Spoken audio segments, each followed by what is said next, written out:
Madam Speaker, St. Louis and I rise in support of the article of impeachment against Donald J. Trump. If we fail to remove a white supremacist president who incited a white supremacist insurrection, it's communities like Missouri's 1st District that suffer the most. The 117th Congress must understand that we have a mandate to legislate in defense of Black lives. The first step in that process is to root out white supremacy, starting with impeaching the white supremacist in chief. Thank you, and I yield back. This is why we are here today. The best way to honor the sacrifice of these doctors and medical workers and staff working in horrific conditions is to put an end to the violence so that we can save lives, all the lives. Congress has a moral and an ethical responsibility to act because as members of Congress, we took an oath. We took an oath of service. We took an oath for all of the people. So when we hear genocidal rhetoric, when we witness devastation and mass murder, when we finance the bombs being dropped, when we intentionally disregard the suffering, we allow the people we represent to be complicit in mass atrocities. And let me be clear about what's happening. These are war crimes. The targeting of civilians is a war crime. The targeting of medical facilities is a war crime. The starvation and the withholding of water and electricity is a war crime. The collective punishment of 2.3 million people is a war crime. And we refuse to be silent. Humanity has already lost so much. We cannot afford to lose any more. We must choose peace. We choose love. We choose to demand a ceasefire now. Thank you. All right, everybody. Welcome back to the Jordan Report, and I am your host, Robert Jordan. Everyone, please remember to like, subscribe, and share. Okay, guys, it seems like the lessons of history have to be learned over and over again, especially in the Black community, because this comes up every generation. I had a teacher early on told me that Jews do not have friends, they do not have partners, and they do not have allies. He told us you can only be a slave to a Jew. And this is what these people are figuring out right now, because they have offended their slave master. They didn't know this. Now, as you just heard, Cori Bush was free to say almost anything about white Americans or anybody who was her political opposition. She held no punches. She's a vicious, vicious lady, as were all the people in the squad. But they got a lesson coming their way because they offended the wrong people. And they're going to learn who the real supremacists are. But anyway, here's the story. Pro-Israel PACs poised to spend big to unseat progressive members of Congress in 2024 election cycle. These were their darlings, remember? These were the people that they all put in office. They were there to be divisive racially and politically as much as possible. And as you can see, they didn't hold back. So I have no sympathy for them because I could have told them all this was going to happen to them. I could have told them that they were expendable. And if you step out of line, the Jews can get rid of you. I could have told them that. But anyway, in November House to vote to censure Representative Rashida Tlaib in Michigan, from Michigan, was the latest effort to counter members of the Progressive Squad by top politicians backed by AIPAC. The Squad, a group of 8 lawmakers, mainly women, has been critical of Israeli policy and calling for a ceasefire in Gaza. That's their only offense, was what I just showed you. That was their only offense. And it's time for them to go. Now, these are people who supposedly represent members of the United States in their cities. Cori Bush is from St. Louis. I forgot where Tlaib is from. She's from Michigan somewhere, Detroit, the Detroit area. But they're in trouble with people for something they said about a foreign country. And that's the story that I'm talking about, people, because this is generational. And I want to show you a little more about what's happening in the Black community. So the question is whether or not that it's way to say, I mean, look, there's no hierarchy who gets hated the most. Right. I'm tired of folks, trying to say, no, we're getting hurt more. Everyone gets hurt when we allow any form of hate to increase in our country.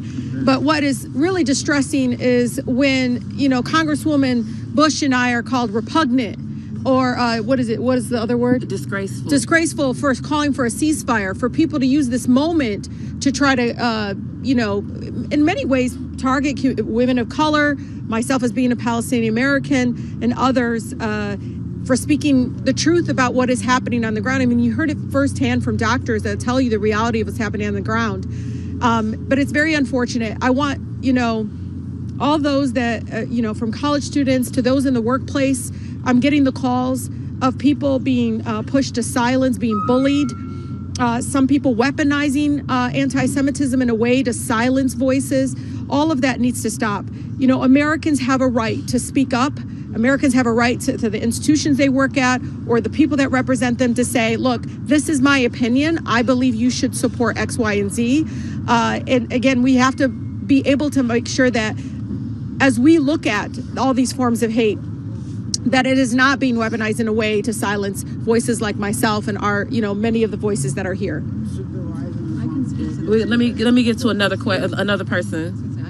Right, it's been great TV. Congresswoman Bush, obviously your support for the Palestinian community is great, but you still face a lot of criticism at home for being perceived as anti-Semitic. What's your response to that criticism? So, first of all, let me just say, I have condemned anti-Semitism 800 times over and over, and not just since October the 7th.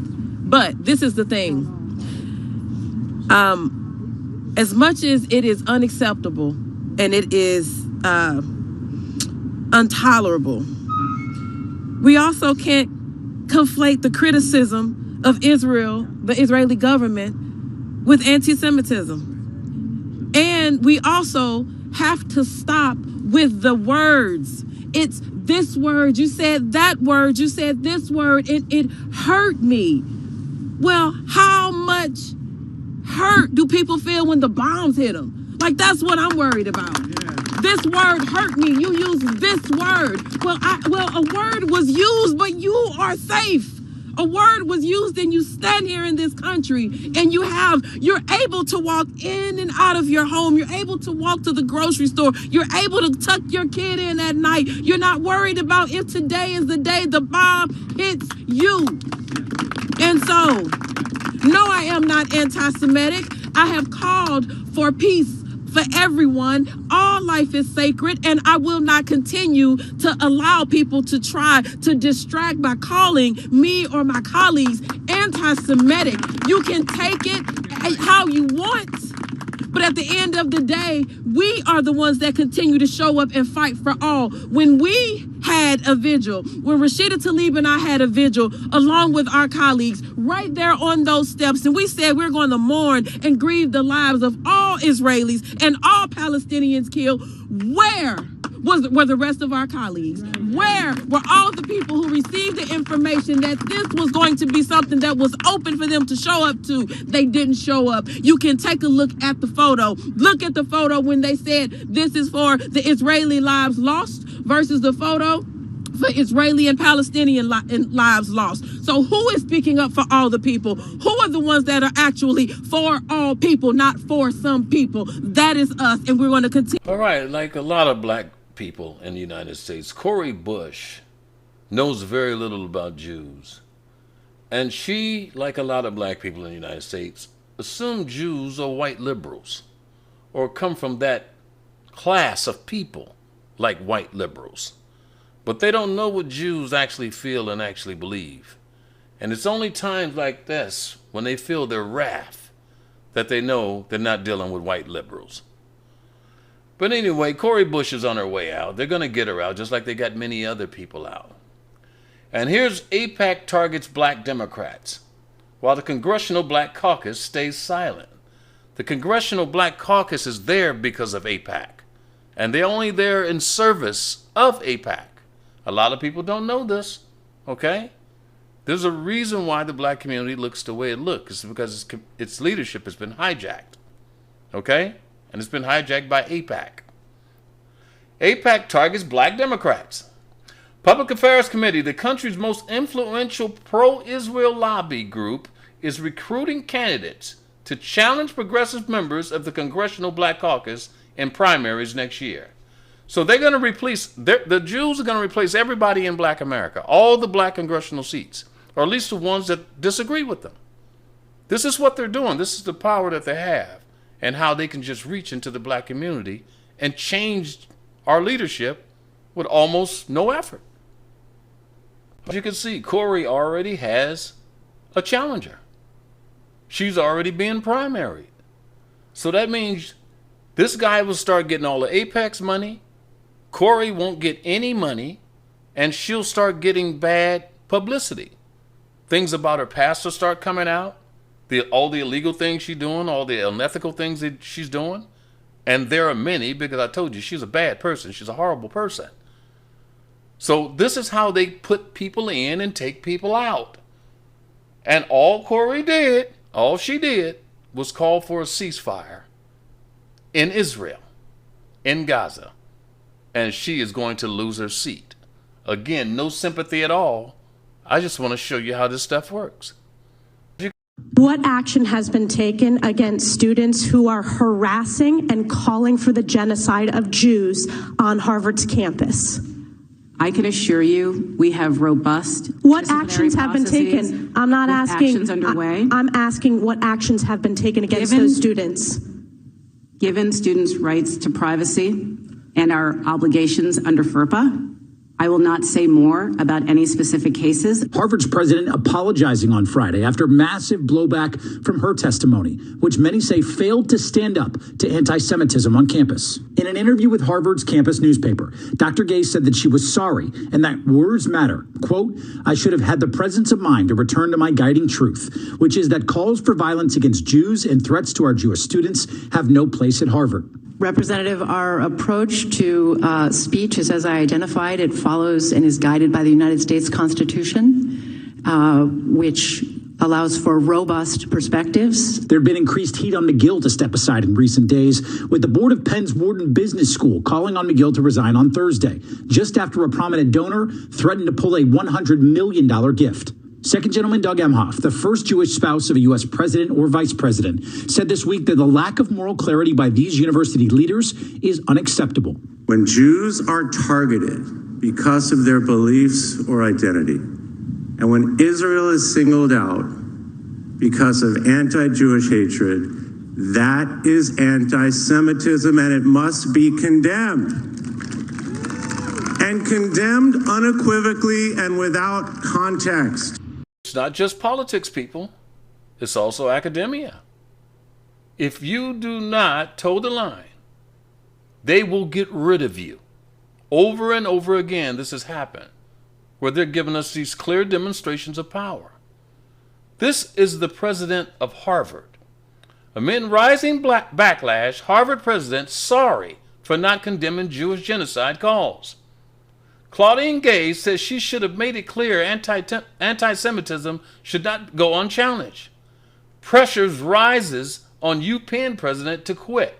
Prominent rabbi quits Harvard anti-Semitism board. The president of Harvard publicly apologized in an interview published Friday for remarks she made during a congressional hearing about anti-Semitism on U.S. campuses amid the Israel-Hamas conflict. Again, this is a foreign country causing all this problem, people. Israel's not the 51st state. Israel's another country. But these people are losing their jobs for talking about them or not talking about them. Okay? She's in trouble for not defending Jewish students from people talking about them. Claudine Gay, professor who has led the prestigious U.S. university since July 2023, was asked Tuesday whether calls for genocide against Jews would violate Harvard's code of conduct, to which she did not respond with a direct affirmative, instead saying that depends on the context. "I am sorry," Gay said in an interview published by a university students' newspaper, the Harvard Crimson. They brought her to her knees, and they won her job, and they probably will get it. They're already leaking bad stuff out about her, which means they want her gone. First of all, if there is anti-Semitism in Congress, it is coming from the Republican Party, not the Democratic Party, number one. Okay, again, people, this is history repeating itself. We've been here before, people. A lot of people may not have heard about Cynthia McKinney, okay, especially the young people. But she went through exactly the same thing that Cori Bush is going through, although these are two total different type of leadership. Cynthia McKinney was a total different type of leader than Cori Bush. Cori Bush was there for division, okay? She was put there because she was going to be a divisive person. Cynthia McKinney was an organically elected leader, okay? She was elected by her constituents. But anyway, she was removed because she got into it with the Jews over Israel, okay? And they put a bunch of money behind her opponent, and she was kicked out of office. Now, I'm going to show you the clip, but let me go back just a little ways to explain this.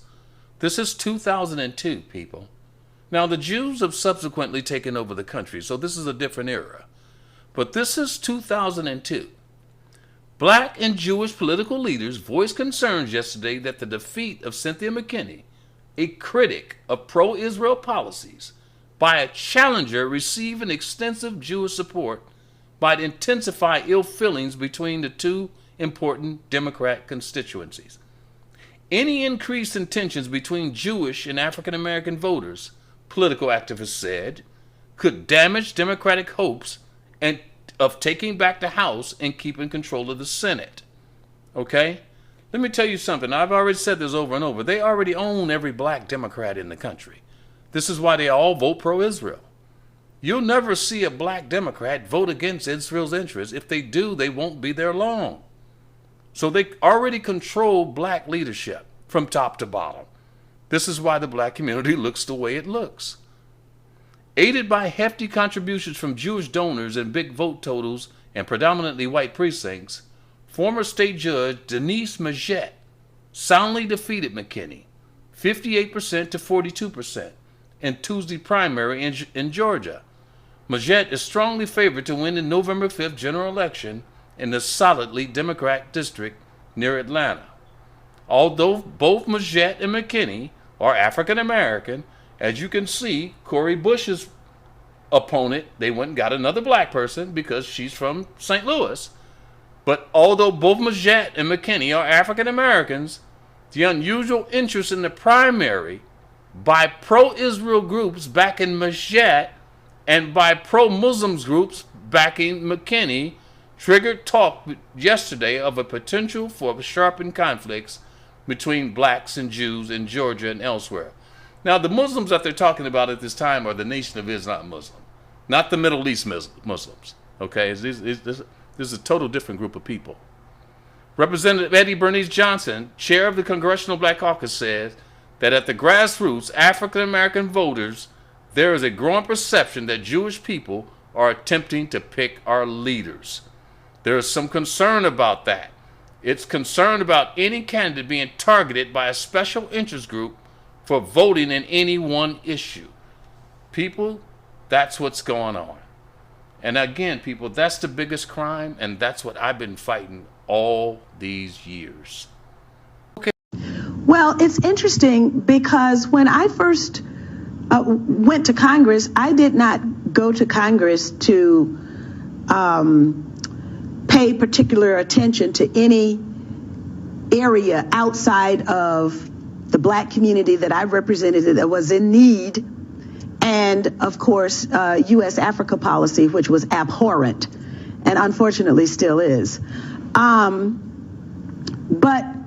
what I bumped into at almost every turn were these special interests. And there's no more special interest that has any more influence than the pro-Israel lobby. And so then when I did outreach, for example, to the Muslim community in the United States, I bumped into the pro-Israel lobby, which of course does not want to have to contend with a politicized Muslim community, which is as large as and is as wealthy as the pro-Israel lobby is in the United States. So yes, I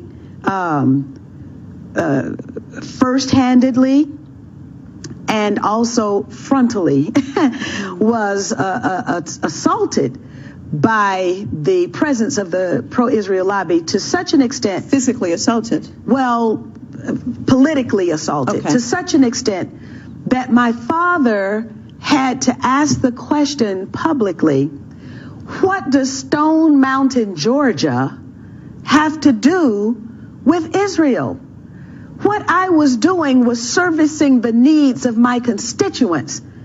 And I was not allowed to do that because I did not toe the line on U.S. policy for Israel. What line is that they wanted? Were you told directly that you had to toe a line, or explain that to me? Well, every candidate for Congress at that time had a pledge. They were given a pledge to sign. And I was new on the scene. And so the pledge had Jerusalem as the capital city, the military superiority of Israel. American Congress people have to sign this pledge. Yes, you sign the pledge. If you don't sign the pledge, you don't get money. So, for example, it was almost like water torture for me. My parents observed this. I would get a call, and the person on the other end of the phone would say, I want to do a fundraiser for you. And then we would get into the planning. I would get really excited because, of course, you have to have money in order to run a campaign. And then 2 weeks, 3 weeks into the planning, they would say, did you sign the pledge? And then I would say, no, I didn't sign the pledge. And then my fundraiser would go kaput. So, I just want to get into this pledge a little bit more. So this is basically something that is mandatory, that every congressperson has to sign, saying that, Jerusalem, you said, is the capital of Israel, and what else? You make a commitment that you will vote to support the military superiority of Israel, that the economic assistance that Israel wants, that you would vote to provide that. This isn't a question for the Congress people serving, that they are representing, or they're supposed to be representing, the people of the United States, not a foreign country, and yet they have to pledge allegiance to a foreign state. That's what no one questions this. That's what I was asked to do. And I made it public. This probably nobody had said anything about it, but I made it public. And then, the excuse was, those were just overzealous advocates for Israel. So then the tactic changed. And but this is what is done for 535 members of the United States Congress. 100 senators, 435 members of the House of Representatives have to now write a paragraph